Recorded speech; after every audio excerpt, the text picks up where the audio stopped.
What do you call Varane without trophies? Mcguire. What do you call Mcguire with trophies? Varane. What do you call a place where you can just go make a lot of money and just leave whenever you want? What would you consider that? I'm asking you guys. What would you consider that? A red club in Manchester, England? Or Spurs, because Conte's on his way out. It's NBA playoffs, and the Lebron of soccer salvages the day. If you want to hear who that is, definitely stay tuned for that. And Klopp, the ultimate troll, saying that the Premier League deserves to have this Merseyside Derby every year, just to put them in the relegation zone. This is the Bench Room. It's the Bench with the Boys. We are your hosts. My name is Eric. Nick. John. Josue Dyer. And behind the camera today,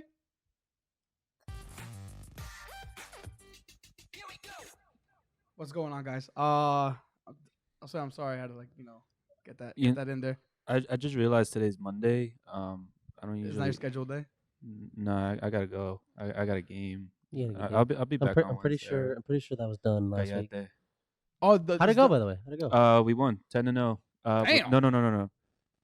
Our record 10-0-0. Oh, We won the whole thing. We won the semifinals 8-2, and finals 6-3. damn, bro. How does it feel to have more trophies than Spurs? That's just it. We didn't get a trophy. We just Had to be a Spurs fan, bro. Had to be the Spurs fan. Oh, we just got a picture on the wall. That's it. Where was this at? Iron Peak in Hillsborough. That's dope, man. Well, look, It's congratulations. actually really fun. That was dope. That's good. Congratulations. I'm sure Thank it you, feels thank nice you. to kind of get those championship vibes under your belt. So Mm-hmm. continue doing that. Look, I have a couple of warm-up questions for you guys. One, very random one, and then one where we can kind of start getting into the footiness, and then we'll go into kickoff. So if you guys are ready, I'm gonna ask you this first question, okay? And think about it, because I really want your thoughts on this. It's a would you rather question. Would you rather have $100,000 directly deposited into your account, or have over $1 million worth of pennies that you cannot convert? 100,000. Okay. Anybody want to take this? Why did you choose 100,000? Why the fuck would I want a million? Did you say $1 million? million worth of pennies, But I can't convert it. but you can't convert it. You have $1 million worth of pennies. You're a millionaire. Well, not a millionaire, but you have $1 million worth of Okay, pennies. so I'm So gonna. you can't convert them the conventional way? Go to a bank and convert them? No. I knew one of you was like splitting hairs. Like, oh, what if I go to a different country and then start buying it? No. He works at a bank. What do you expect? Because From him? I can just take the pennies and go to you guys. Hey, you guys want some pennies and give me some dollars? No, for it has to be penny set. Just for- in general, you can't Yeah, convert them. man. What do you think? What would you say? Fuck it, I'll take the 100,000. Yeah. Yeah, it's 100,000. 100,000. The fucking pain of having to go through, let's say you want to buy a car, 50,000 pennies. Although that would be hilarious if you actually just give them all pennies. It's legal currency. That'd be hilarious. You know what? You can't say no. You can't say no. I'll take the pennies Marcos? just for the troll. I'll take For the the How you pennies. gonna I'll take the all pennies. that? You gotta buy a pickup truck first with those pennies That's in fine. order to take. Wait. Okay, here's fucking cards and cards to fucking just pennies. So there's a cash counter device, right? Yeah. Is there like a penny? Yeah, well, Yeah. pennies usually come Yeah. they come It's in that Stop boxes, and and the Shop. boxes have like a certain dollar amount. Like each box of pennies is worth $25. Still got that from the banking days. Mm-hmm. But yeah, so you get a box of pennies worth $25. It says $25 right there. As long as it's enclosed, it's pretty much. What if I take those million pennies to a Stop and Shop and use one of those machines, What would and you then do? get the cash receipt to give it? That counts Well, as converting. That's kind of converting, and then you're also gonna lose money on that. Yeah, 'cause those they machines- take But it's all the definitely machines it's gonna card. be worth more. It's gonna be a lot more than 100,000. But It still, will, it's still it will. converting pennies, so which already violates what the made you think rule of of this the question? question. Huh? Yeah. What made you think of this I question? heard it somewhere. I was like, damn, they got me thinking because No, I would 100,000. want to. Yeah, I would want the pennies, but I'm like, you know what? Just the thought of going through all that, I'm gonna go with the 100K. Man, just imagine the looks on the people's faces when you're like, "Hey, yeah, how much is it? $300. You have a backpack full of or something you drag because that $300 of pennies that must be fucking heavy as hell. Having to pull that shit over and be like, all right, here, and start stacking them. I think they'll be pissed. I think Can he'll be can dead. can Yes. can the next recipient of the pennies convert them after the fact? Like, say All you right, actually. so I think we should Next. move on to the next question now. Now that was to kind of get the gears working a little bit. We're warmed Now- up. We're A warmed little up. warmed up, yeah. Now we're gonna start shooting some shooting drills real quick. And this is more kind of based off this weekend's results. But how much should players be rated based on the trophies they've won, and how much emphasis do we put on it? And is it wrong that we do that? So are you saying like Harry Kane and Heung-min Son shouldn't be rated at all, or No. I'm saying yes and no. But what I'm saying is, do we rate players solely based on their trophies? Do we put too much emphasis on that and not really look at the player as an individual? I guess a perfect example would be like Kovacic. He has a lot of trophies winning La Liga, Copa del Rey, especially Champions League with Real Madrid, but he barely played in those finals. But he is a pretty good player with a lot of trophies, but he's not one of those players that I would say I can remember for the rest of my life. It would like, oh, Kovacic, I remember him. Yeah. Unlike Cristiano Ronaldo and Messi, and Dani Alves. But yeah, I mean, I don't know. Okay. I think this is always going to be a debate. It's never going to stop, because as good as a player is or can be, you're never really going to think too much of them if there's no trophy behind them. So I mean, of course, we're always gonna just look at the trophies first and say, oh, just to see the legacy of a player. I know we were talking about the whole Harry Kane thing, how what his legacy is going to be, if trophies, no trophies, and it's unfortunate that that's what we're looking at. We should be able to find a way to balance the actual technicality and the pure ability, as Nico would say, with the trophies. I think if you're judging a player, at least in my opinion, I think I would make it 30. I'd say 30% trophies. Okay. If you're judging their whole 30%. career. Because, for example, Ryan Giggs, he has 13 Premier League trophies, but Mhm. is he actually better than some of the left wingers in the Premier League who don't even have 2 or 3? So, you know what I'm trying to say? Or Yeah.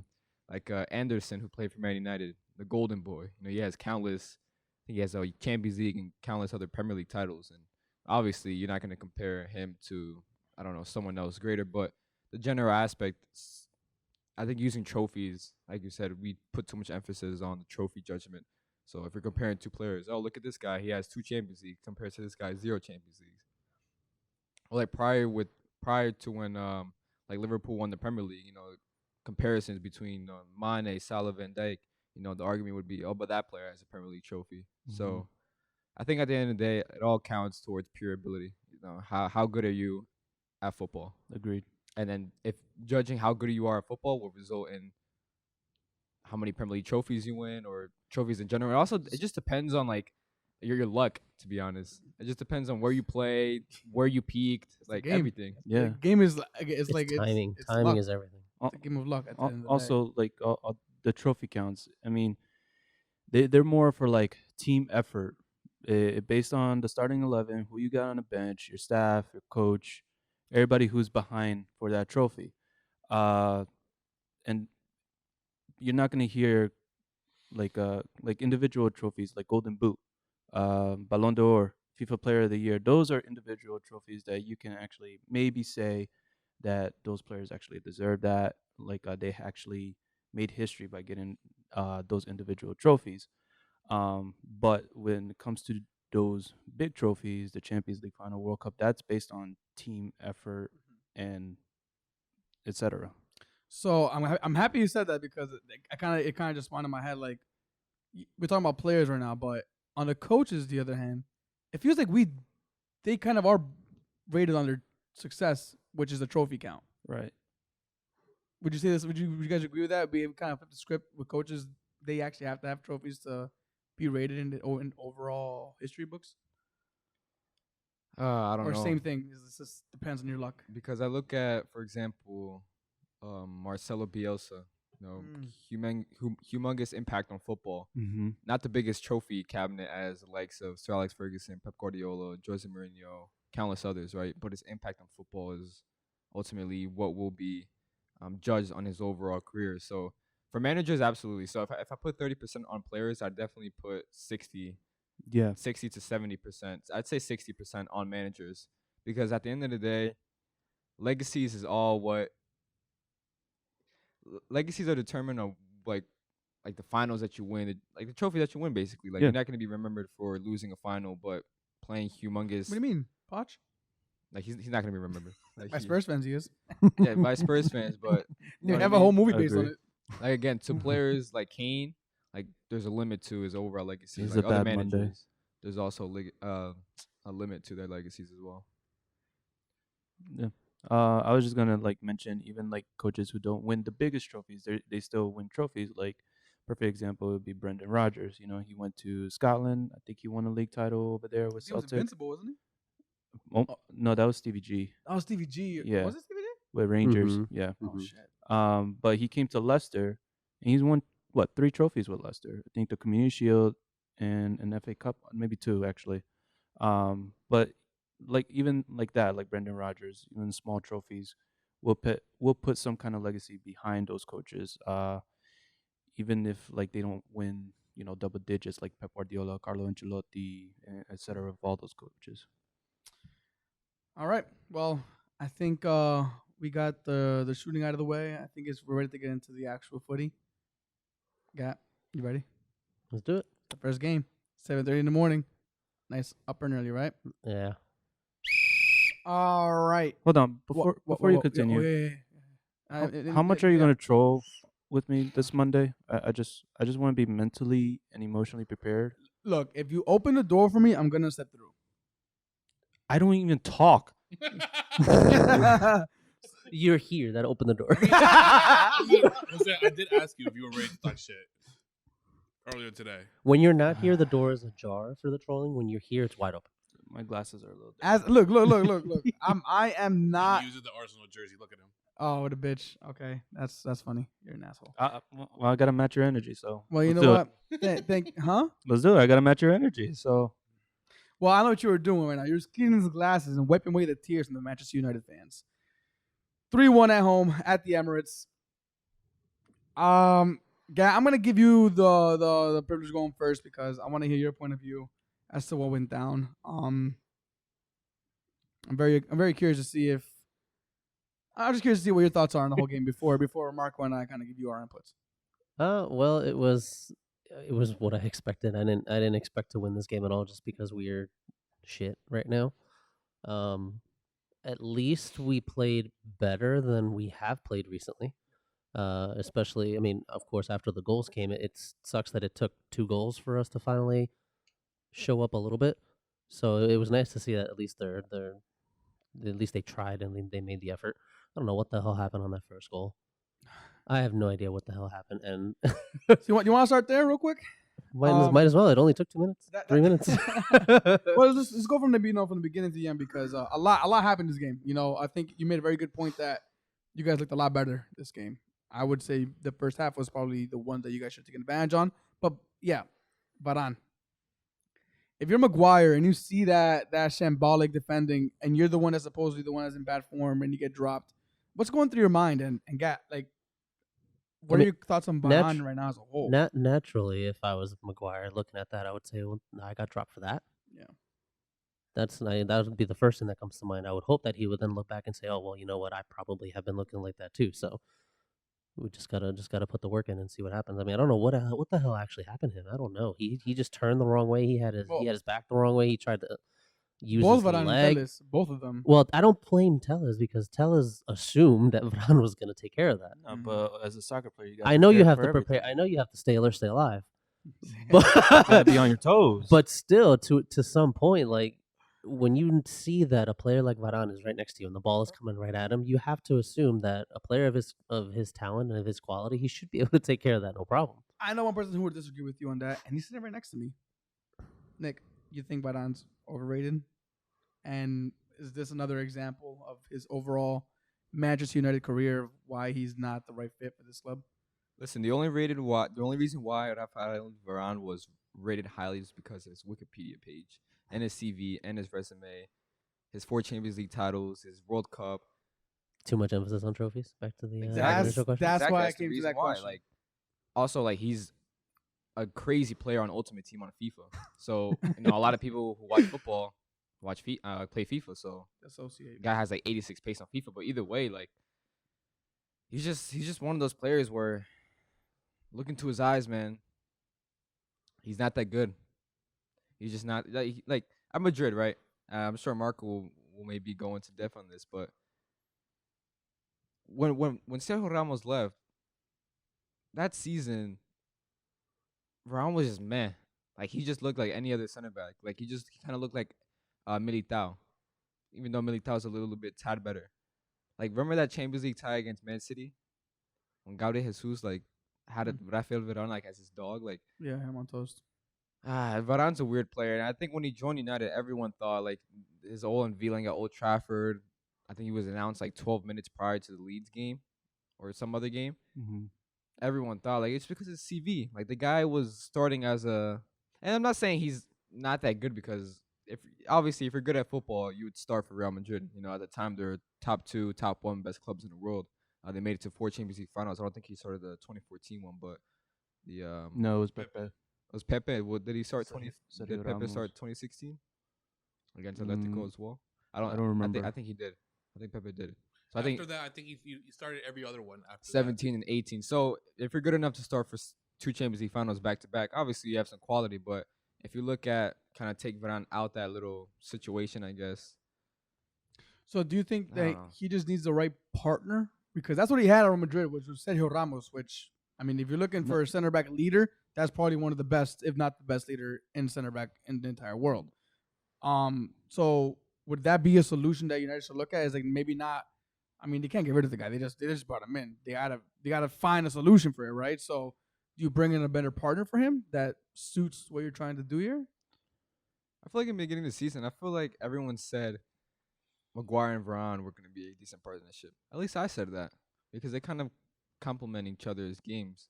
I thought Varane would be kind of more of the aggressor or vice versa. Mcguire can be the aggressor or laid back, and Varane can do the opposite thing. And I thought they kind of complemented each other's games. I thought they're pretty decent on the ball, at least. So at least when Mcguire and Varane, like I thought that was gonna be a decent partnership at least. But I guess they don't complement each other's games, and all about center back partnerships. At least nowadays, it's all about complementing the other center back next to you. So if you have one ball playing defender, you can have an aggressor, an enforcer next to you. For example, Tony Rudiger at Chelsea, he's kind of more the aggressor, and Thiago Silva is the one who's kind of laid back, playing with the ball and picking out diagonals. So, yeah. Who, by the way, Rudiger was just announced as he's going to Real Madrid next season. That's pretty fucking insane. He announced that he's leaving. I don't think he's 100% confirmed that he's leaving to Real Madrid. I think Fabrizio tweeted it too. And if you verbal, know it was a verbal agreement, but there's nothing. That kind of sucks because that kind of sucks because I was actually kind of hoping we would land him. Yeah. That's United landing Rudiger. Well, also you're a Madrid fan as well. Right. You didn't expect this from Varane, did you? Or did you kind of see the signs? To be quite honest, I didn't expect him to do very well nor very poor. Okay, average. I expected him to do better than Mcguire, Mm-hmm. and better than most center backs in the league. Mm-hmm. But right now he's just in shambles. I mean, I don't know if it's trying to adapt to. He's also been unlucky. He gets injured like every other game. Yeah, he does, and he had that at Madrid too. Yeah. But I don't know if he's having trouble adapting to the league, the pressure, the intensity of it, or he's just not. I don't know. Maybe it's not the right partnership with the fellow center backs that he has, or the entire back line, or the team itself. Maybe he's more used to like a whole winning side like Real Madrid instead of such a depressing side like United. I don't know. You can take shots if you want. It's fine. I am taking shots. Okay. Depressing. So I don't know if it's just me, but he also looks weak in duels. Like one-on-one? Like 1v1 challenging for the ball, tackles in the air. I don't know. I think could it be his first season in the Prem? He's just so used to the Liga, maybe? I don't know. He just looks weak. Like he doesn't have enough grit to him, like a Rudiger does, or other center backs in the world. He looks kind of just like flops out, ducks out of challenges. Well, I just hope. I really do like Varane, because of like he started really at a young age at Madrid. I do hope that he does do well next season. Oh God, what's wrong with you? I mean, I kind of do. I kind of do. I think Diego made him say that. I think so. I think No. for Mcguire, for No. to, Yeah, he was playing with Diego right before he came here, yeah. and then I think There was because some kind of Gat negotiating. has tried to go off the rails a little bit. I think he's trying to reel in. Oh, so you're saying Gat has left Diego behind? No. I'm not saying he's. I think he's called off the rails, but like every rail has to come back into the same line. So Diego's using Josue as his messenger a now. little bit, yeah. Wow. And Damn. right now he's kicking one underneath the table. I'm off the rails. It's crazy. Again, I'm off the look, rail for just calling it I'm as happy. it is. I'm happy that Shit. you're speaking your own. You're speaking your voice. You're speaking your own It's mind. always So been my voice. that's why Fuck the off. bench is. Fuck off. But look, I'm gonna come back to you real quick because Josue, again, thank you for giving me the segue. But you talking about partnerships here. Bai was seen commenting, tweeting. I forget what it was, but pretty much he's fit, ready to go, and he should be getting picked. Is what essentially what he's been kind of putting out there. Is he a partnership that you'd want? I'm not sure if you've seen it already, Varane and Bai. I don't know if you've seen it this season so far, but No. is that something that you might want to see? Because I think At this out of all these center backs, Bai might be the fastest one that you guys actually have. point, fuck it.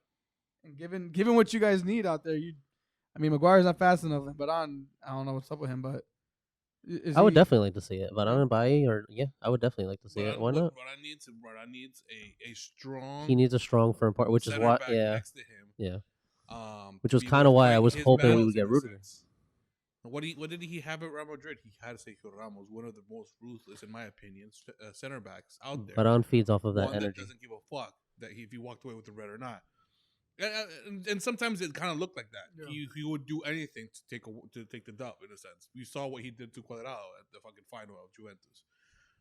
That's what Varane needs. That's not what he found with Mcguire. Mcguire's not going to do that. Also, a slower pace. It's not going to be the last man when Varane fucks up. Small things like that. And you also have to remember, he's been playing with the same center back or same center back pairing because at the time he was with Pepe, another ruthless center back, since the age of 18. So for 10 years, he played with the same two guys back-to-back games. Very rarely did you see a pairing of him and Nacho. he wasn't the aggressor. So he wasn't the aggressor. He was all right, I fucked up. I have somebody behind me that will take care of me. That's what Pepe, that was what Sergio Ramos did for him. He doesn't have that at United. He needs that. Once he finds that, once they find him in that position, he'll be. In my opinion, he'll do a lot better. But until then, don't expect much from Varane. I can see why you say Rudiger because he reminds me of those kind of players that just fucking go in there, Mhm. hard tackles. So yeah, maybe that's what Varane needs because when you look at him, Nick, I think that's what you're reading. He says he goes weak into duels. He's just not angry enough. He's just not doesn't have that person next to him. Yeah, he feeds off the energy, so Yeah. he needs someone next to him that's gonna egg him on and say, "Come on, we got to do this. Let's go." Yeah. Now, look, that was probably the best way Arsenal can start the game out in the first 2 minutes, scoring a goal. Great save from De Gea from that first initial shot from Saka, but Nuno Tavares. He was there. For a left back to be that far up the pitch, it's kind of like, look, credit to him for doing it, but also kind of shows you where his mentality is when it comes to the actual overall game because he was having a very rough day defensively. Sorry, not sort of. He was having a very, very rough day defensively. He pissed me off more than one time. Yeah, and look, that's why he's not trusting yet as often as people came out. Arteta has to coach this into him. He has to learn how to play on both ends of the pitch. But this first half was for you guys to take, for United to take. I felt like Arsenal were definitely on just kind of lost, a little chaotic. We definitely didn't take advantage. I mean, Sancho was having a really great game. He was. Alanga was having a great game too. The wings was where You don't we think need so? to take advantage of. If you're paying 80 mil for that and you're calling that great, where Really? are the standards? This guy was like top English young boy. You're calling that performance great? My man came here to knock everybody up like a big Where's the standards, bro? You said Where are the 80 standards? million, motherfucker. Where are the You have standards, no man? standard, bitch. There's no standards. Like if you're watching that and your club pays 80 million, and coming into the club, he was renowned as one of the best English youngsters, best youngsters in the world. Like there's some standards to that. I think when he performed like so subpar or average, like one decent / good performance is gonna knock you off your feet, man. So I don't know, like I wouldn't call that a great performance. Well, he's been having good performances lately, so he did pretty well. So I was hoping they would take advantage of those wings, but He's the They best didn't. out of that bad bunch. Is where well, I mean, he definitely was. yeah, yeah. He definitely was. I mean, look, there was two players that really kind of stood out for me in United this game, were De Gea, who had a lot of good saves, and Ronaldo, who with all everything going on, I'm surprised he's even there playing. So for Yes, him big credit for the Arsenal fans too for the tribute as well. That was great. yeah, and for him to score a goal and also be one of the best players on the pitch, setting up Alanga a couple times. He linked up pretty well. He did. He looked very well, and it's kind of crazy because we all look back and say Ronaldo's the one that was a wrong signing, but it's like you look at the numbers, you look at the way that they're playing. When he's out there, he's the one trying to make things work. It's just everything in between him and De Gea that just doesn't want to mesh together. And specifically, I'm talking about Bruno Fernandes because you see complete different performances in Bruno Fernandes, who is skipping his way out of Europe, and Odegaard, who had a man of the match performance. What is your overall? I mean, skipping or what, what's kind of that just sums up our season. oh. That just sums up our season. I mean, he did it all right except for it just did not go where he needed it to go. And it's just unfortunate. Yeah. It's just unfortunate. There's just I don't even know how to respond to it. It is what it is. I will tell you this. Bruno Fernandes, because he had the captain's armband, that's the only reason why he took that penalty. If Mcguire was on the pitch, it would have been Cristiano. Who knows what the outcome would have been? We probably would have missed it too. It should have been Ronaldo. Well, yeah, in hindsight, it definitely should have been Ronaldo. But who's ever wearing the captain's armband, you got to respect your captain. If he makes the decision of taking the pen, he's going to take the pen. But, I mean, it would have been a whole game changer if he made that. Yeah, because it would have tied it. Yeah. Yeah. Saka just scored the pen earlier. A crazy series of events where VAR called offside, but then they looked at the foul before the offside. Mm-hmm. It was a sequence of events. That pissed me off. I don't blame you, man. Look, And it wasn't the foul that pissed me off. It's what we're always going to talk about is the consistency of VAR. yeah, no, I don't. It was one of those where I don't care if it's a pen. It's whatever gets called on the field, I'll accept because it was just that kind of a play. Yeah. But you should have done the same thing prior with Alanga. Now, if anything, I would say fine. Maybe the Saka one was probably more of a pen than on Alanga, but at least look at that one too. Yeah, They were close enough where the on the field call would have been perfectly acceptable either way. Yeah, Who's the ref? I don't remember. Martin There's something Atkinson?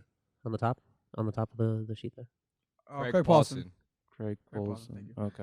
Okay. Yeah, man. Look, I do agree that there were some questionable refereeing moments, and I think we got the better end of the calls this game. I'm not complaining because it's been but it's football. It happens to you. It doesn't happen to you. It happens. So I do feel your pain in that sense. But you go into the second half knowing you had the better first half, and there's no response.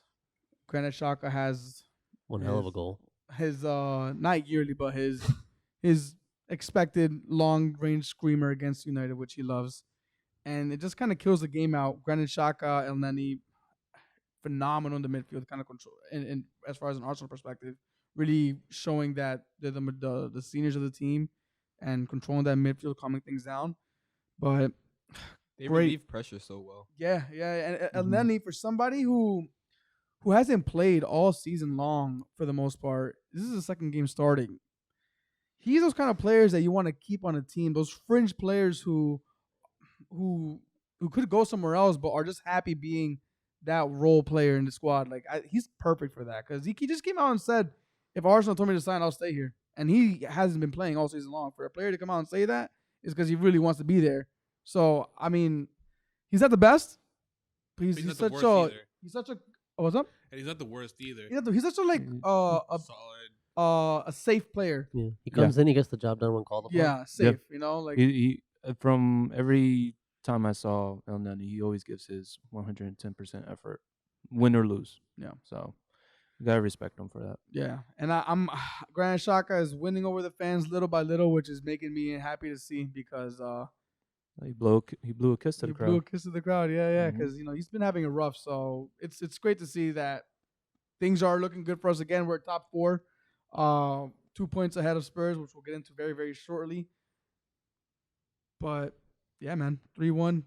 I'm happy with the result. Yeah, I'm sorry that the calls didn't really seem fair, but I do agree with you on that. We were the ones we did have the better end of the stick on that. Anything else you guys want to bring up about this game? Yes. So on Martin Odegaard and Emil Smith Rowe, do you think they can play together like well? Well, yeah, I think Like as Emil as a left sided and then Odegaard in the 10 instead of having both of them as 8s.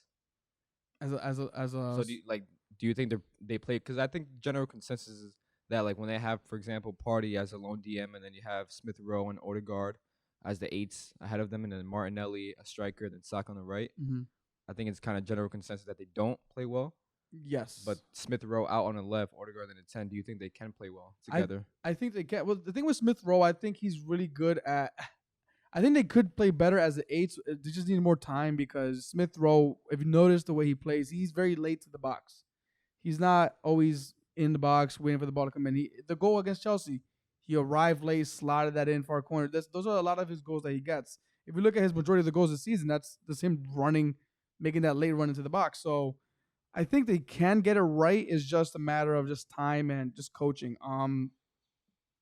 I I do think they can play actually very well with Emil Smith Rowe as on the left, but I think we take away our attacking threat when we have to take out one of those young guys. I personally, for me, and I'm sure Marco would agree with me, I want to see the Fab Four on, and I call them the Fab Four because those are our Fab Four young players: Saka, Odegaard, Emil Smith Rowe, and Martinelli, with the new ideal striker that we have come in, which is hopefully Darwin Nunez.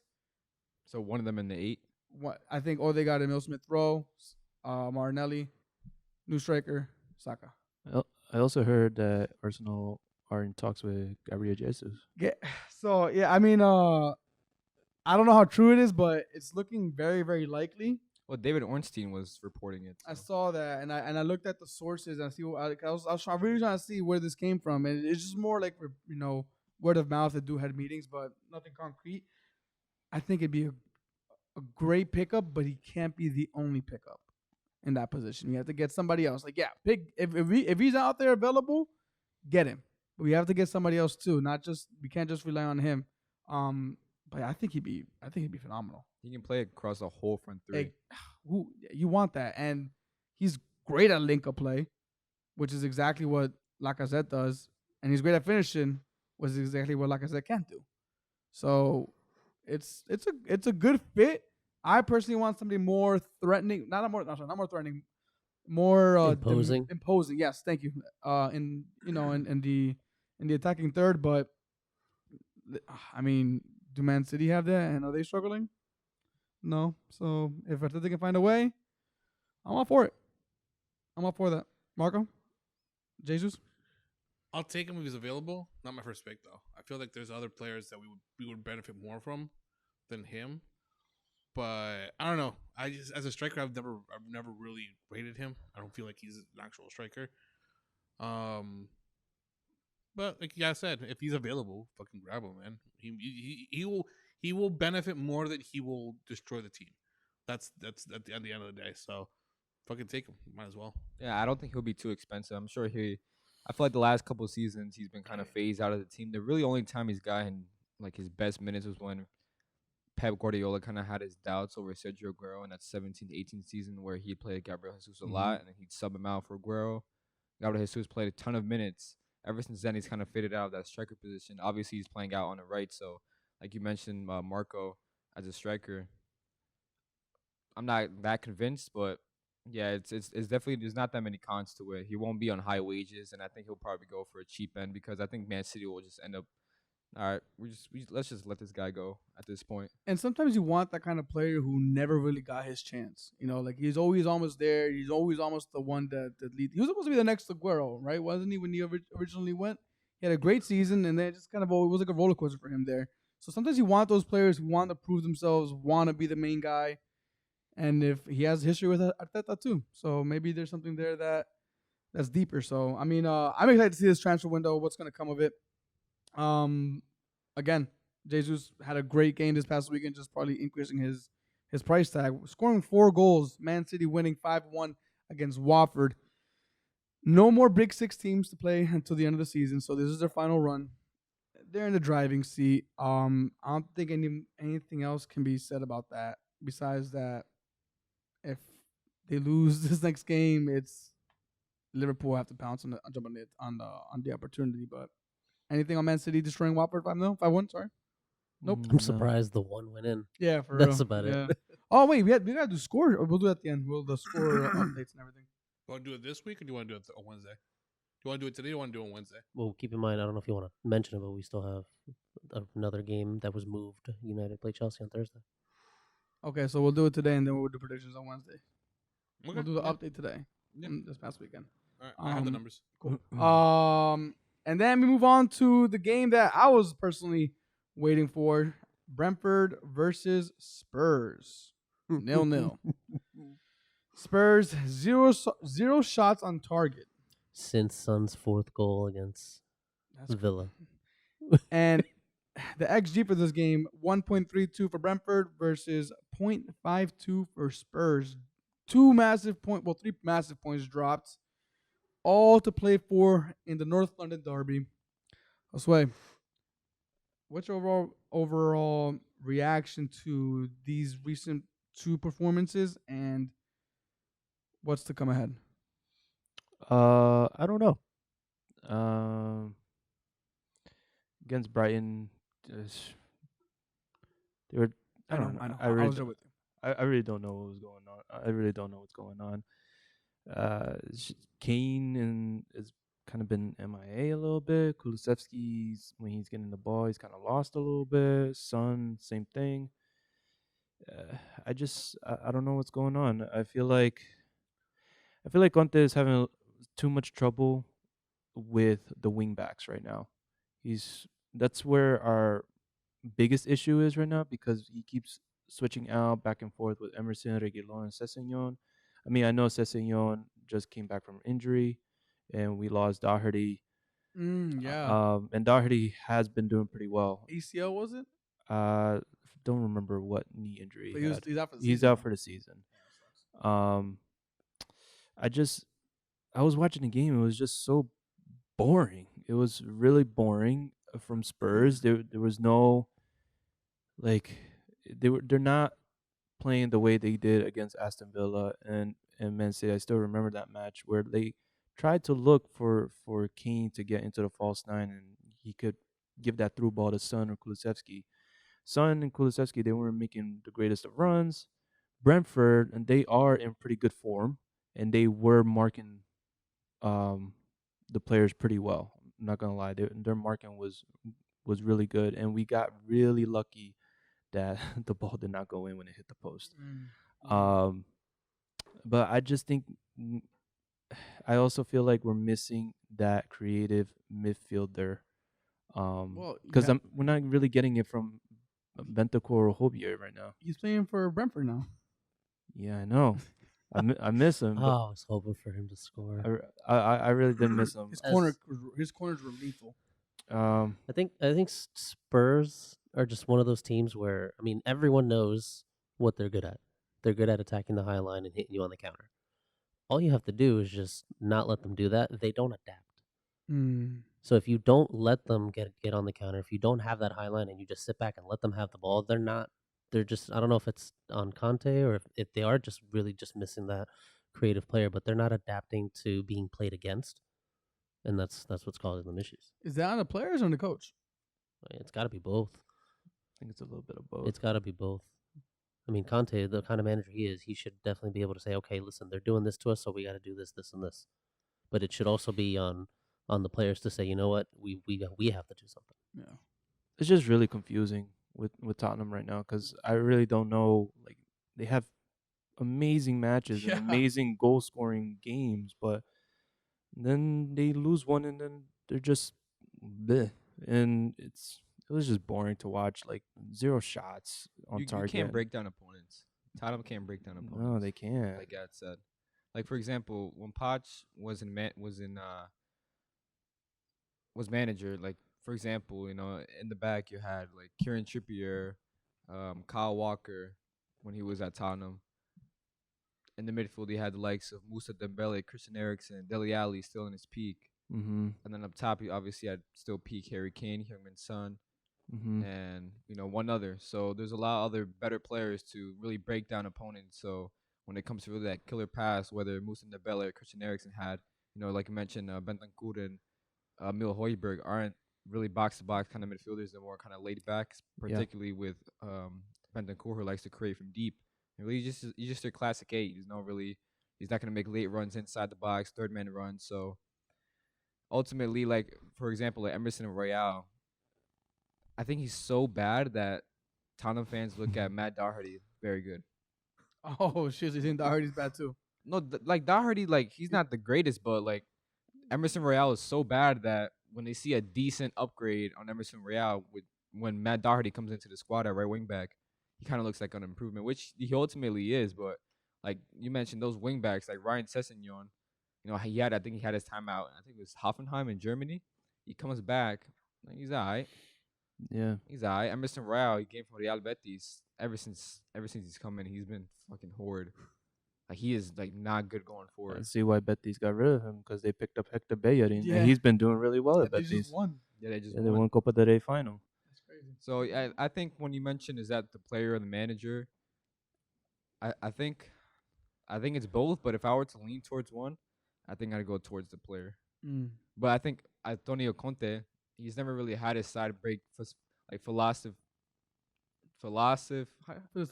philosophical ways of like breaking down opponents. Obviously with his Inter side, his Right. 3-5-2 setup where you have Lautaro Martinez dropping deep and really those wing backs of Hakimi or Ivan Perisic or a couple others for his Juve side as well. Juve side was a little bit more breaking down, but like his Yeah. Inter sides is obviously his Chelsea side with his wing back, so it's not really having more possession and breaking down your opponents and finding gaps and spaces to really hit to punish the opposition. It's more just fast paced, like Gad said, in transition and really 1-2 boom. Yeah. I mean, he pointed out like with Bentancur and Højbjerg just being laid back players. That's why I'm saying that we need someone to be more creative. I wish we could pick up Eriksen again, but I doubt that he'll ever come to Spurs. But but I have to also go back with the center backs because the only player from the center backs that isn't laid back is Christian Romero. He actually pushes up, and he does more than Bentancur and Højbjerg on trying to get to goal. Dyer, he's just way too back. And Davies, sometimes I feel like he gets lost himself. Like he doesn't know when's the right time to actually push up. Yeah. You'll have like little moments as to like a light bulb just fucking goes over his head and he knows what he's doing. But other times he just looks really lost. Yeah. The only defender that I actually do appreciate is Christian Romero. That's actually doing his best to create something. I just need Bentancur and Højbjerg to be a little bit more attacking, because this is where I kind of miss Sissoko because he was a laid back player, but he also pushed the fuck up. Mm. And it just pisses me off when I just see those two central midfielders. When we're on the attack, they're still in their own fucking half, and I don't know. I need more. I just need more. I think that one midfielder was, at least for me, it was Tanguy Ndombele, who's out on loan Yeah. to Olympique Lyonnais. Like he never had. I think what ultimately failed him was his engine. He never really had the engine, and I think it was his attitude as well. Yes. But I think as like footballing qualities, I think he had I think he possessed all the qualities you need to be a Tottenham midfielder. He was technically sound. He got up, far up the pitch and linked up well. So late runs inside the box. So I thought it was gonna be him. I think Spurs forked out like 60 mil for him Yeah. under Mourinho. Was that under Mourinho? No, it was Poch. It was Poch. Pochettino, so The same season that Poch. I think Ndombele was that fired. guy, but it just never worked out because, like I said, his engine was too poor. Like No. he was huffing and puffing. Now remind me, did Ndombele, was he sold to Lyon? Back to Lyon? No, He's no, there. I'm pretty sure he's on loan, but I think Yes. Leon have an option to Yeah. buy for like 60 mil or something like that. I mean, I hope they bring him back because Well, look, they may bring him back, but Poch may come back too. he might want to bring in Dombele because Exactly. he's the one that told Daniel Levy to sign him. So, would you be happy with that? Bringing in Conte for what was this a season? That's in a season. 2 seasons? It's been 2 seasons already. Conte? Oh no, I thought you were talking about the PSG Oh, contract. shit, no, Conte. How long has he been at Spurs already? Since November. Since November. So, would you be okay with bringing in Conte since November? I mean, Listen, I'm kind of used to it now. To be Damn. quite honest with. so Sakin just ends to go with Poch. You're for that? I feel like. Fuck it, man. That's somebody else. Wait, are you? I mean, look, are you in a place right now where you're okay with starting? I mean, not really starting over. But is it starting over? Or are you kind of picking up where you left off at Poch? Just gotta adjust to the new players. No, that you I think have. it will be starting over because it's a whole different team. You still have Harry Kane, Humane And Son. that's it. Dyer, Davies, We've Four- mentioned it four before. players. Everyone And else on that team is Yeah, just you're not right. good. Okay, but Yoris is literally about to step out because he's Yeah. 36 years old. I mean, nothing against age because you age like fine wine or yeah. whatever. Gigi Buffon, Casillas, Mhm. well, more Buffon. But if Tottenham and PSG were to do that switcheroo, Conte going to PSG and Pochettino coming back to us, it would be a whole new project for Pochettino. It would be a whole new team. It's not the same Spurs that from what he left because Eriksson was still there and Dombele was there. A lot of his players that he had in the Champions League final was still there. The only ones that are left I can remember are like 6, and I think 2 of them weren't even starters. Mhm. Lucas Moura and Dyer. So it's a whole new project that he's gonna have to try to figure out. And he also has to figure out if he does go there, if Kane wants to stay under Pochettino. Because I mean, yeah, they only won the Audi Cup. So I don't know. Well, I mean, I don't think Kane's kind of going anywhere at this point with the likes of It's too late Haaland now. going to Man City. But Spurs, again, dropped massive points, giving Arsenal the advantage in the top 4 race. North London Derby, all to play for, man. That's going to be It's gonna be heat. the biggest game of the season. That's gonna decide it What's the date again? May 12th, I think it is. if I'm in not 2 weeks. It's on a Thursday, 2:45 p.m. Fucking, that's, Not this- it's not this- Why? Yeah, it's not this upcoming game week. It's the one after. Yeah, man, that's gonna be a massive. I'll see if I could get coverage for work. I Fuck. think I'm gonna take off that day too, man, because that's gonna be probably the biggest game of our seasons right now. But let's move on to the LeBron James of soccer saving Chelsea at the Stamford Bridge. Who's the LeBron James? Pulisic, dude. Come He- on, he- get with the program, Dyer. Pulisic is the GOAT. He is compared to Messi and Ronaldo. He is the LeBron James of soccer, according to Storage Wars. What was it? Pawn Stars. Pawn Stars. Pawn Is Stars. he like the LeBron James of soccer? Oh God, I can't. The LeBron James of soccer. I'm gonna milk that. I'm I gonna keep actually milking that. actually stopped. I like watching their clips on YouTube. Actually stopped watching their clips on YouTube because of that. I mean, that kind of made me question everything else. I think actually, bro. Fucking praise and shit. But look, a second failure at the skip penalty attempt this weekend by Jorginho. I'm telling you, it's a shit tactic to try to score a pen. So if you take a pen, what are I'm you just saying. like Brexit style, smash it down the middle, Gerrard and Lampard style? Salah style. You start from one position, work your way all the way to the side. Since I'm 2-footed, I actually go from the Okay. back. He's gonna and then I start just, directly. Always He's gonna says start that. directly in the Wait, center. You always gotta bring I that can up. miss with both feet. I have a question. Yeah, I with have the a third question. leg In that actually. sense, I'm 2-footed too. Alright, I have a question. What's up? Let's go around. Dyer, who do you guys think is the best penalty taker in the world? In the moment, Like in the world? Ever? No, just in the world right now. Balotelli. Ooh. He's never missed one. That's Ever? I don't. Nah. Yeah, should we say Ever? ever or right now? I mean, ever because I get. yeah, ever. Yeah, I'll say ever. That's a lot of options. It's I don't know, man. I'll have to go with Cristiano. CR7. I mean, I They res- call him Pinaldo for a reason. Yeah, I respect Salah. He's I a say great Messi. penalty taker too. Nah, he's nowhere near the best. I'm kidding. I'm kidding. I know he misses penalties. He scores free kicks. He scores penalties, but he misses penalties like free kicks. But I would actually go with Dyer and say Ronaldo. CR7. Yeah, I keep thinking of Pirlo's little Panenka, Panenka. but no, I had to give it to Ronaldo. Who's the Uruguayan that scored the Panenka at the? Abreu. El Loco Abreu. His was a really good one. Zidane scored one too. Ramos did it all the He time. gave Abreu Ramos- gave He everybody failed a heart lot attack. of times too. I think he they scored found more than he dude. failed. Oh, I think they found the ball that he missed on the moon right now the other day. Remember that penalty that he fucking? That was against Bayern. Yeah. That shit was funny, bro. That was the 2013 2012. 2012. What would you say, Nick? And got? I think I might say Messi, man. So, Ronaldo's a safe pick. I'd say He's gonna say I thought Harry it'd Kane. be more of a debate, but I'd say I feel like I need more time, I guess. But I'd say Cristiano. Yeah, like when Yeah. it comes to actually clutch Yeah. moments and his actual penalty technique is it's fucking phenomenal. Like he puts it inside netting every time with pace and Yeah. power.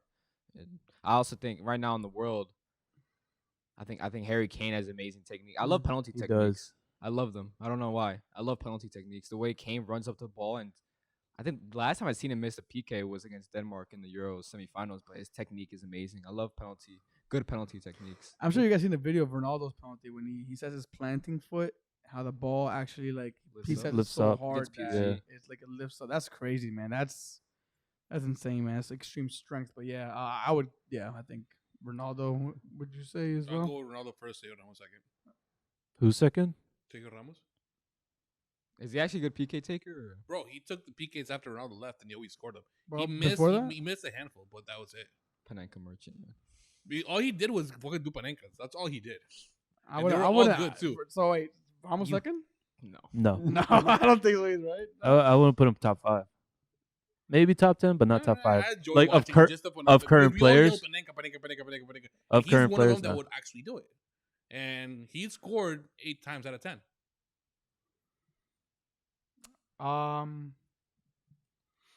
Well, I forgot what we were talking about right now. Panenkas Penalties. and penalties. Well, besides that, Chelsea, right? Yeah. So Jorginho. So another skipping failure. We got. It's a good idea. Like the idea is good. You skip, the goalie commits himself, and you know exactly where to go. The only thing is that you gotta know how to finish it. So, I mean, yeah, it looks stupid. It looks like a fucking tool, but it's a good idea. It's a good tactic. It's one of those things where I would assume, like, they know they're gonna miss mid skip. Like, it's one of those where like you have to everything has to go perfectly. Yeah. Like, it's one of those where like maybe they jumped a half a second earlier, half a second. It's one of those where like they know whether it's gonna go in or not. With that penalty technique, I think like you just said, you're solely relying on the goalkeeper because I don't think you generate enough power. You can't you don't generate enough power with that technique. So you're looking at the goalkeeper, you It's a lot hop, of mind games. and then once you already hop, you have to kick the ball. So there's no way you're gonna generate enough power compared to techniques like Kane and Ronaldo. So once you like, for example, Jorginho, every time he kicks the ball for a PK, whether it goes in or not, it is a very slow finish. Yeah, you just Like, roll So it it's a- in. Right, It's a- exactly. So you have to beat the goalkeeper because if not, you're never gonna generate enough power. Like that ball is never going side netting. So it's a game of chicken as opposed to Yeah. action. Like, and goalkeepers, they're not gonna be fooled. I mean, they could still be fooled by it, but now it's becoming more like it's expected, especially from Bruno and Jorginho, two of the most. Yeah. We saw it last season, but now people are like ready for it. Yeah, like it's been a thing for the past 2 seasons. Now get on with it. You don't need it anymore. It's not happening. All right, you fucked up. Move on. Remember when Bruno changed his technique against Villa at home and he skied it over the bar like in the last minute? And then we were all saying, should have That's just how you. Like where was the skip? That's how you know he's not the greatest penalty taker. His tactic was good. Not no more. Until it got exposed. It's You know what I want to see? I want to see a penalty take, close their eyes, and then fucking take. Let me go join at the free throw Not line. even know that. Not I- even allow the fucking penalty. If the goalkeeper you know where just you're going at. put your laces through it, pace and power, it might work. I mean, I you trust- should know where the goal's at if you're taking a penalty. I trust Firmino with his no look shot than Bruno Fernandes or Jorginho skip right now. Damn. Firmino. All right. Well, look. Jorginho skipped and failed, but West Ham essentially kind of lose overall because not only did they lose the 3 points, but they lost, I think, their last and only center back at this point. Craig Dawson. Craig Dawson. So they are without any first team center backs at the moment. And I think they have us coming up, Arsenal coming up. So West Ham in a unique position because they have Europa. I think top 4 chances have slowly slithered away, just like kind of the different Wolves as well. But yeah, Chelsea win 1-0 at the Bridge. We'll see what happens with the remaining games left. Do they have any more Big Six? Oh yeah, they have you guys. Interesting game. All right, Burnley win, which we did just mention against Wolves, putting the pressure on Everton. This got them out of relegation zone, and then Liverpool come along. Dude, Luis Diaz, bro. I'm sorry. I gotta start off with him, bro. He reminds you so much of like Neymar. Just watching him, especially that trap. Like when he did that trap, I'm like, oh, Neymar.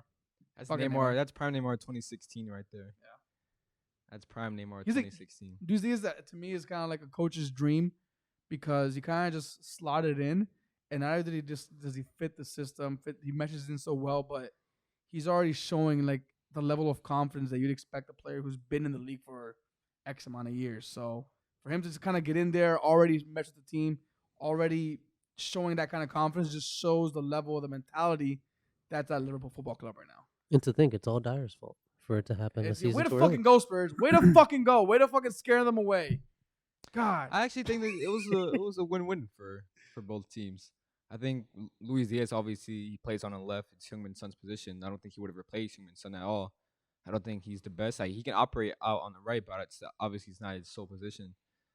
I think the right move was for Tottenham to go for Kulusevski. But on Luis Diaz, I think with Liverpool signings, they're it. Like the majority of them, I say majority because Andy Robertson is like a special case, but they're it with Liverpool signings if they kick off immediately. No, I'm saying like because he came in from Hull City and his first 6 months was off. Oh, no. Because he wouldn't like replace Alberto Moreno. I think we have to address your agenda. I don't have no agenda. I had an agenda like September to like October Respect Robertson. with Simicas, but yeah, well, on the signings, like either way, like Van Dijk, Alisson, Salah, Mane, Firmino, like as soon as they got signed, they contributed a huge amount to the team. And Luis Diaz, he comes in, even without the goals. I think his first Premier League debut was his first football debut was against Cardiff City in the FA Cup. Premier League debut against Leicester, 2-0 at home. He scored against Norwich, his first goal at home in the 3-1. But either way, without the goals and assists, you just saw his impact. And with him, it's just, I think, like what Mane and his prime used to do, 2018, 2020, like he would stretch the field. Not to the extent that Luis Diaz does, because Luis Diaz is more of a touchline winger. Sadio Mane, when he signed, he was also a touchline winger, but he was more of like a wide forward. With Luis Diaz, the option that you get, especially subbing him in, he just stretches the whole entire field. He receives the ball, he drives at players, like the whole touch thing, goes past it down the byline. It's all that. Like his ability to stretch the field it's like stretching the field with wingers. It's so key, man. It requires a commitment from the player itself. Like he has to stay committed to like hugging the touchline, which is hard, Right. especially if the ball's not coming to you. So you have to believe in the system and believe what the style of play you're trying to do. And you have to be a 1v1 specialist as well, which Luis Diaz is. So this whole, like, he's contributed a huge amount. I think at least for me, I think if he were never signed in January, I don't think Liverpool are where they are right now. Because I look at the other options, obviously Mane, Salah, Jota, and Firmino. I think in some games where Luis Diaz has come in, I think he's offered something completely different that those other 4 forwards don't have out on the left. Because I think Luis Diaz out on the left, he gets the best out of Sadio Mane, because if Luis Diaz never comes in, Mane's most likely still playing out on the left. Jota down the middle. Now when Luis Diaz comes in, he obviously Luis Diaz, Sadio Mane, and Mohamed Salah. So yeah, but on the game itself, I kind of expected Everton's shape and block. Most teams, if you try to match up against teams like Liverpool, you're going to get beat 5-0 every time. And I don't blame Frank Lampard for trying to set up that way at Anfield, because like he set up in a deep block, a deep block. Diego Like, Simeone. Right. He saw a Champions League game. He's like, oh, maybe I could try to replicate that. Yeah, didn't Lampard actually come out and say that he knew that they weren't gonna actually be able to take it to Liverpool. So let's just sit back and try to hit them Most again. teams can't. Like, for example, Leeds at Anfield, they try to go toe-to-toe, they lost 6-0. That's what happens. If you try to go toe-to-toe with teams like Liverpool and City, it's kind of different with City because if you go toe-to-toe with them, you actually have a chance. But if you actually sit back like most teams do, you're going to get carved apart and going to lose 4-0 again. Yeah. So, but with Liverpool, if you try to go toe-to-toe with them and you don't have the quality of players that Liverpool do have, you're going to get ripped apart every time. So Everton, they kind of had to set up. They have some decent players, outlets, and Gordon, Damari Gray, and Richarlison, he's kind of decent up top. But yeah, I kind of expected it. But it was kind of, I think this whole 2022 since the new year, I think he's been managing the whole entire squad, the tactics, game management, adjusting accordingly to a T. Like, for example, this game, I think it was against Norwich, the 3-1 as well. He actually subbed on Divock Origi and he switched to a 4-4-2 where he had Luis Diaz out on the left stretching the field and he had a Divock Origi with the 2. I don't remember. This game against Everton was with Jota, but I don't remember what it was against Norwich. So Klopp switching to a 4-4-2, it allows Salah and Divock Origi kind of to play off each other, which they kind of did for the first goal. I think it was a 1-2 with Salah and Divock Origi. Origi laid it off, and it was the first time pass over the box by Salah. So switching to that 4-4-2, like I said, switches the field, and you also have you just put more numbers into the box, right? You put more numbers into the box. The Everton players will commit to those players into the box, and it leaves the likes of Salah and Luis Diaz out on the wings to do what they do. So I think the whole game was pretty much a T, and the whole Jurgen Klopp substitution with Divock Origi was. I checked Origi's minutes. So he played 1 minute against Benfica at home, which is 2 weeks ago. But his actual contribution to a team was he played in the 2-1 win in the FA Cup at home against Norwich, which is it was March 1st, I believe. So that's 2 months ago. So obviously you're not. It was 0-0 at that point. Most managers in the world are not going to sub on a player who hasn't played a significant amount of minutes in 2 months. The guy subs on Divock Origi. Why? Because his whole aura. Like, there's no tactical weight to it. Maybe there's a tad bit, but it's mostly aura where Divock Origi scored 2 and 1. Obviously scored that one crazy goal off the crossbar. He just subbed him on for aura. Like, just to scare the Everton players. Like, the Everton players knew, damn, shit, Divock Origi's coming on. This guy scores out of nothing. And he actually did, so it's crazy. 27 years old, prime years for him. He doesn't get on this team sheet sometimes, which is kind of fucking crazy to think about, especially everything he's done for the club. Champions League, I mean, quick corner taken. Does he deserve a move somewhere else? Is he gonna get called up to the first team more often? I'm sorry, gonna get more first time minutes, or what's the overall plans for Divock Origi, and does he deserve a statue outside? So there's actually been links to him moving to AC Milan, actually, which they're kind of missing a striker. Obviously, aging likes of Giroud and Ibrahimovic, which I think he'd do phenomenally over there. He suits them well, and he's actually pretty sound technically. He can hold the play. He's a huge physical presence. Pretty decent striker of the ball. I mentioned in the chat, Palace. Obviously, Brighton are missing a striker as well, so I think he can still do a job in the Premier League. Yeah, he has to leave this summer because he's always been kind of that player, and there's been reports where he's always wants to get into that Belgian national team. And without him playing, Roberto Martinez isn't going to pick him for the World Cup squad if this guy's not playing. So for his own sake and trying to make that World Cup 2022 squad, he has to go to another team. And I think without 100, like no doubt, if he goes to like the likes of Palace, he's easily bagging 10 Premier League goals because he has the qualities and the attributes that you can already see when like those minimal play minutes that he does play. Like I think in 1920 when Liverpool didn't sign anyone in that transfer window of summer 2019, they signed like Adrian, some kid Seb Vandenberg, no one. It was weird because it was obviously Salah, Firmino, Mane. There was no really quality backup to them, so Jurgen Klopp really decided and looked to the likes of Divock Origi, and whenever called upon, there's some moments where he didn't play as well, but you kind of saw like he has the qualities to become a pretty good striker as a sole number 9. I remember that Everton game, the 5-2, where he scored 2 goals. One, it was over a top ball from Dejan Lovren, and he took the ball down like a fucking, like it was prime Ibrahimovic, where it's just elegance. He took the ball down so well and finished it past Jordan Pickford. So I think he has all the qualities to go on. The statue at Anfield. So I don't know if he's a Liverpool legend or a core hero. I'm still on the fence of that. I don't know. That's what is Divock Origi a cult hero or is he a legend? Oh, that's a good debate. That's a good Myself to question. think about that. Just because he's young doesn't mean he can't be a legend. But let us know what you guys think about that. Alan only got one pass the entire game. 2 actually. 2 off of the half-field mark, right? 2 kickoff passes and that's it. I thought it was just one that he got. Damn. No, I saw it on Instagram, like multiple pages where it just Sucks. 2 Oh, passes and they were man. both from kickoff.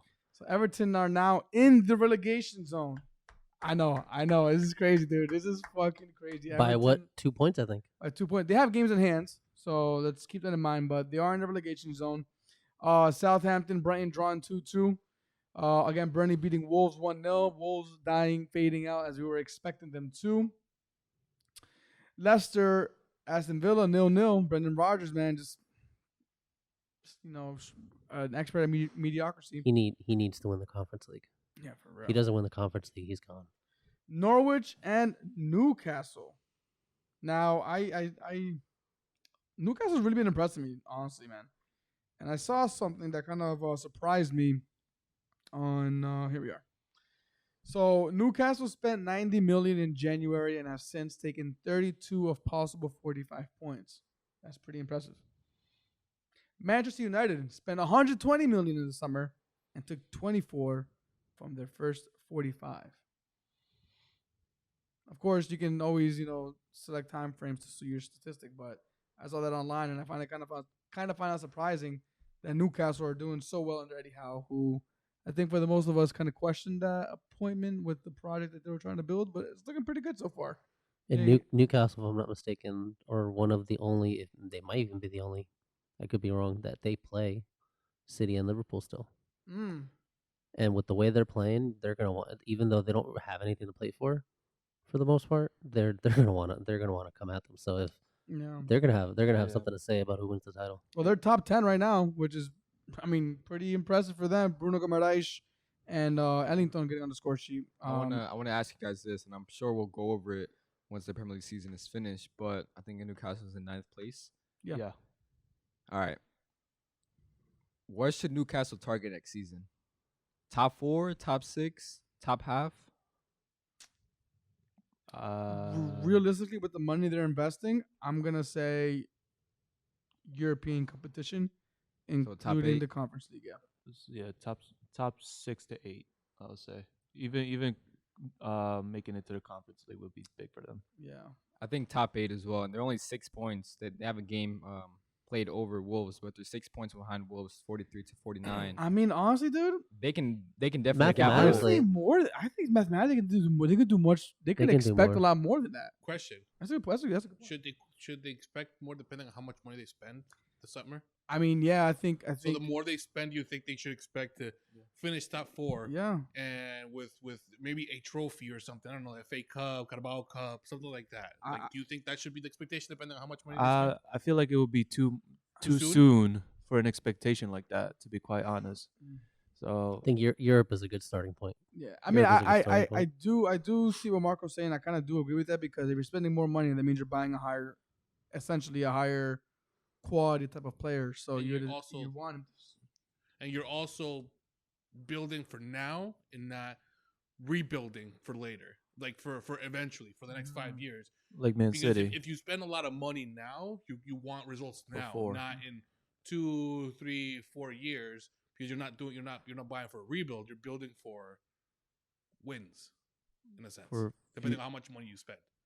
It's almost as similar to how Man City started, like in the late 2000s. Bringing in Robinho and Manuel Pellegrini. No, was it Pellegrini or Mancini? I forgot. It was one of them two. I think it was Pellegrini first. Into Manchester City in the late 2000s, and then slowly they started making their signings with Kun Agüero, and then more big players started coming in. I feel like if Newcastle can keep up what they're doing now within the next couple years, might see another Man City in the future. I hope not. We were hoping to get relegated, but I think it took Man City maybe like 4 to 5 years to actually get to where team. to get their that Premier League title with Aguero. So if you give Newcastle between 4 to 5 years, they could be up there too. I hope not. All right. Well, look, they're ninth place right now, but the top four. I'm sorry, top six are like this: Man City, Liverpool, Chelsea, Arsenal in fourth with a 2-point lead over Spurs, tied on games with the North London Derby to play for still. Calling off that day already. Manchester United in sixth place, and West Ham in seventh. Damn. Mathematically speaking, Newcastle could actually jump up to. Yeah, they don't Fifth. have a nice they don't have the easiest run of games to end the season. Well, their with, next so. their next two. I think you mentioned it, or did you just say they just have? Yeah, they do Liverpool? play City and Liverpool next. Liverpool soon. first. I don't know, I don't know Liverpool what the this order. weekend. Man City the weekend after. So Yeah. Well, look, that wraps up Premier League action this weekend. We have some more games coming up. On Wednesday, Marco, Thursday, do you want to give us a quick update on our Predictatron? Yes. Nothing has changed. Just the numbers. Slightly. Eric is at 37. Walked away with 7 points this past week. It's 2 doubles. Yeah. Yeah. Nice. What'd I get? I'll tell you right now. You got the Arsenal United game, which was 3-1. 3-1, yes. And then you got also the Liverpool Everton with 2-0. On the money. I should start betting more, man. Damn. Second place still myself with 31 points. I got 5 right. Nico with 29, 4. And then we come down to getting Josue. The battle still continues on Josue's side. He got, even though they did tie 4-4 each, Josue does have 1 point extra from last week. So it's 23-22.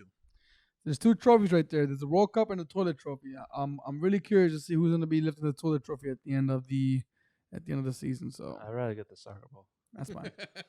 That was like, well, okay. I'm going for that one right there. But yeah, look, that's the Premier League action that we just experienced. We have more to come later this week.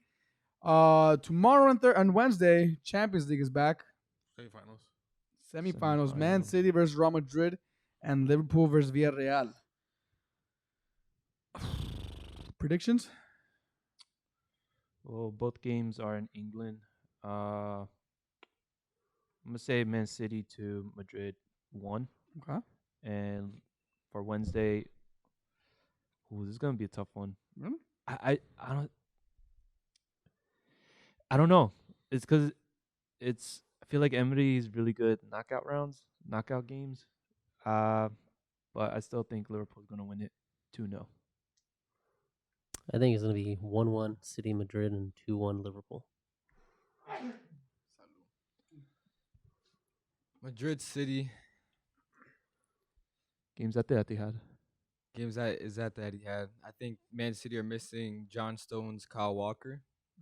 So I think the game might be won between that pair of Vinicius Jr. and Karim Benzema. Bless you. Bless you. Thank you. It's for Madrid. I think it's gonna be a trio: Modric, Benzema, and Vinicius. I think it really isolate Vinicius out on the left and run at Joao Cancelo. I think he's been dribbled. I think he's one of the most dribbled pass fullbacks in the league this season, statistically. If they can isolate Vinicius, I think they have a chance. But actually, yeah, give me a 1-1. Oh, draw at the Etihad. I'll take that. Madrid fans standpoint. What do I want to say here? Marco, want to go first? Yeah. As long as we have Casemiro, which is the doubt right now, we know Alaba's gonna be playing. I hope he plays in the center center back. If he doesn't, then we're screwed. But as long as Casemiro is in this lineup or plays at least some type of minutes, I think walk away. But I don't think we're gonna win. I think it's gonna be a tie. I think it's gonna be I'll give it a 2-2. I know we'll keep on using 2-2s, but this one, I'm not walking in confident, man. This team overall, as much as I love them, man, I don't see them being the Champions League winners. Is Carvajal starting? Hmm? Carvajal playing? I think he'll start. I'm not always the biggest fan. I prefer Vasquez, but you'll use Carvajal. So I think Forner's gonna have a nice little fun time with him, getting past him. I'm gonna give it City 2-1. Well, the thing with Madrid, I think if they were to win this game, I think it'd be on City's forwards. At least in my opinion, I think if you compare the likes of Bayern's attacks, Liverpool's attacks, I think those are more threatening / lethal. Is that one Disney? Yeah, no. Yeah. Kingsley Coman, Leroy Sané, Serge Gnabry, Thomas Muller, Jamal Musiala, and that other guy up top. He will mention the whole 23 roster except for But I think, yeah, like I said, Madrid, City's forwards, they're a little less threatening than those other two. So I think if they were to win or try to get a result, I think it'd be towards not having to worry. Obviously, you're gonna worry about it, but City aren't that threatening than the likes of those other two. So Madrid, they're not gonna lay back, but they can kind of put in their mind that okay, these guys aren't the best in the attack, but creating chances, they're the best in the world. So yeah, the attack part on City, I think that's where it would really lie because if Madrid decide to win their duels, I think it'll start getting tough because that midfield three of Casemiro, Modric, and Cruz, obviously technical brilliance. Obviously, City's doing well. I probably put City's ahead of Madrid in terms of technical brilliance, but when it comes to experience and whatnot, that midfield trio. So if their defensive line of Madrid can win their duels and really block space well, they have all the chance. But obviously, City facing a team who do block space well, they can also create space the best in the world. So it's going to be a fun ass game to watch. Liverpool via Real. I think you guys said Liverpool. I would agree with you. Probably 2-0 on that. Yeah, I give it Liverpool like 2-0. Yeah, I'd go 1-0 Liverpool. 1-0. A close one at home. Yeah. All right. Well, look, that's all that we have for today. We will be back on Wednesday. Jose, are you back here Wednesday? Maybe. You better be. It's a maybe. Why? It's Wednesday. It's Wednesday. I know. No, I'll be here. But yeah. All right. Anything else that you guys want to get off your chest? Need to let the world know about your football clubs that we didn't mention before? No. Come on, you Spurs! Fucking wake up! On that I note, hope they look at hear that. we can cut that out. That hurt my ears. We can cut this. That actually hurt my ears. I'm still getting used to this headset and like set. On that note, we will end it there. We will see you back on Wednesday. We are the Benchwarmers, the bench of the voice, where the bench is always warm. Peace, everybody. Good night.